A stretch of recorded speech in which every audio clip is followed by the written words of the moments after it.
Hello, I'm Bob Rhodes. I'm in Thailand, which is currently the third most affected country by the coronavirus. And my question today is, how serious is it really? Is the media winding us up? Let's look at some numbers.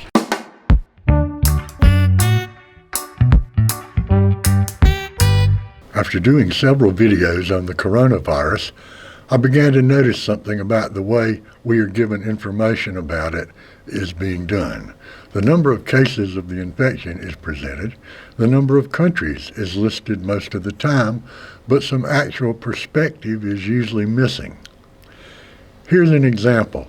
The top map shows all the countries with the coronavirus. The way it is presented would tend to make people think, it's everywhere, it's everywhere. However, if all the countries with less than 20 cases are removed from the map, only China and Japan remain. The two largest countries, Russia and Canada, have a total of 6 infectees between the two countries. A better map might have multiple colors showing amount of infection in the affected countries, but it wouldn't make it seem as scary. After a bit of thought on the subject, I remembered the Y2K bug. At the turn of the century, there was widespread speculation that computers would fail because they wouldn't be able to cope with year numbers that didn't start with 19. Hundreds, if not thousands, of books were written on the topic, warning of all sorts of problems from dams not holding back water, banks losing all their data, electric power plants failing, and airports being unable to handle air traffic, and more. The one thing the presumed experts didn't mention is that dams, banks, airports, and power plants don't run on PCs, and mainframe computers have been Y2K compliant since 1967. Nevertheless, countless news articles and books made money off of something that was not even a real problem. It is also left out of the coronavirus narrative is this. The widest area of infection is in China. In America, 70% of the population lives in single-family dwellings. In China, 90% of the population lives in apartment buildings.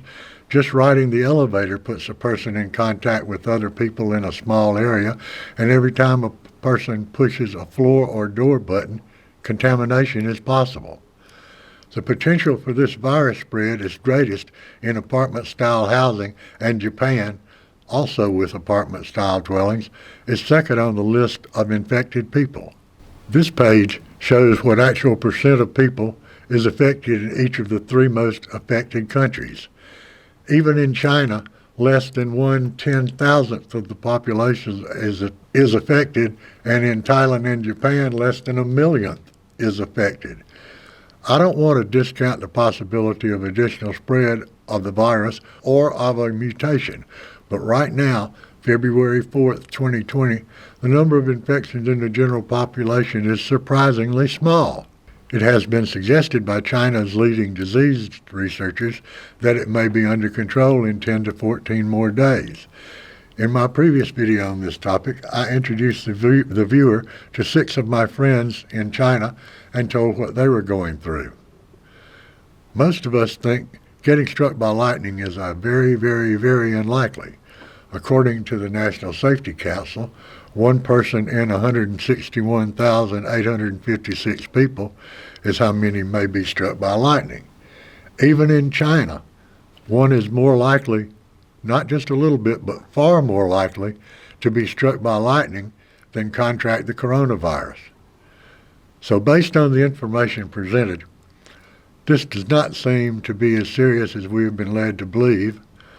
Most of the conversations address worst-case scenarios rather than likely scenarios, and the fatality rate of infectees is under 2%, primarily in persons over 50 years of age. Well, thanks for watching. I hope this information will be thought-provoking. I know some people who are really obsessing about this, and although I'm not suggesting that you book a tour to Wuhan, China today, I am saying think about the numbers and what they really mean. Until next time, Bob Rhodes, see you soon.